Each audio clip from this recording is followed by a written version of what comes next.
Hello， 大家好，我是子杰，微笑杰克又与您见面了。今天微课程的第6集，与大家来分享是否应该要换工作了。有些伙伴跟我碰面的时候会说：“我内心的自己告诉我，我应该要换个工作了，因为我觉得这个工作很像不适合我。”不晓得你的内心是不是也有这样的声音呢？我们今天一起来探讨一下。我们会不会在工作一段时间之后，出现了一个叫做工作倦怠感出现呢？你要是有什么样的状况，就叫工作倦怠。看看有没有以下3个镜头。第一个镜头是，当你上班的时候，一直看着手表，想要下班；然后当你放假的时候，不想收下，不想回到你上班的地方。这是第一个状况。第二个状况呢，是你看到你服务的客户到你面前的时候，你对他完全提不出任何的热忱。那第3个状况呢，是你在工作上必须要学习成长的地方，你完全没有任何的兴致去学习了。那这样怎么办呢？当你遇到了这样的状况，你要好好思考一下，到底工作对你的意义是什么？你在工作上的价值又是什么？然后你的工作动力到底是什么呢？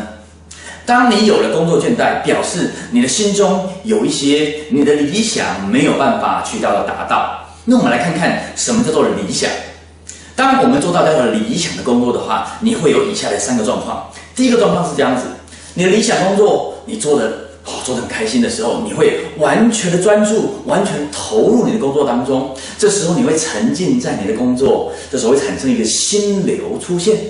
那第二个状况呢，你会开始发现自己的能力、自己的天赋非常好的发挥。这时候你一定到了忘我的状况。这时候时间的流逝，你都是没有办法感觉，所以一下子就要下班了。这是第二个状况，这叫做神驰状况。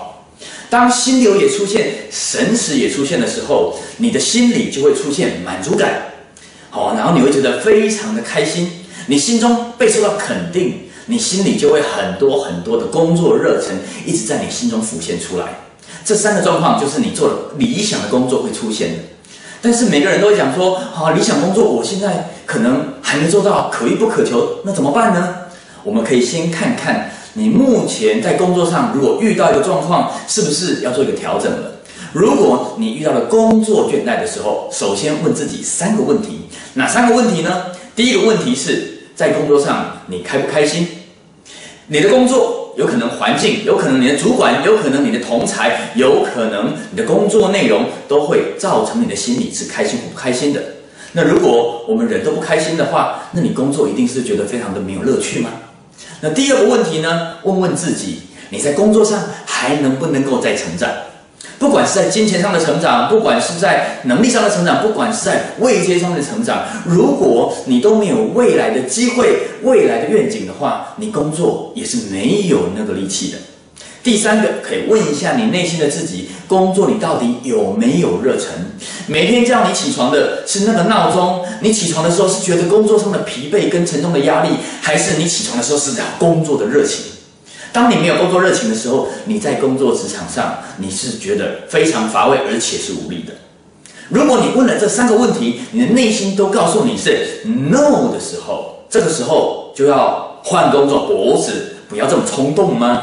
好，这个时候呢，先给自己放个假，我们3天5天的假，让自己好好的放松一下，最好可以出去外面走一走，让自己完全的放松，听一下你自己内心的声音，听一下你内在想告诉你什么。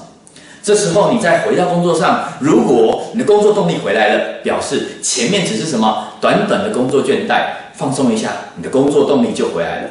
如果这时候你回到工作岗位上，还是发现你的内心一直告诉你自己，目前的工作很像不适合你呢，这个时候你才开始考虑是不是想要去换工作了。所以说，我们用工作倦怠的3个状况，然后再去问内心的3个问题，就可以考虑到自己是不是应该换工作了。在这几年的授课过程当中，我研究出了一套的一个系统，问你10几个问题，你就可以找到你内心梦想的一个工作。当然，这是需要时间来探索的，需要大概6个小时的时间来探索。如果我们还有更长的时间的话，我们再欢迎大家跟我一起来探索，到底你内心想要的那个梦想工作到底是什么。今天就跟大家分享是否应该换工作了。希望你有空的话，也可以问一下你内心的自己哦。下次我们再见了，拜拜。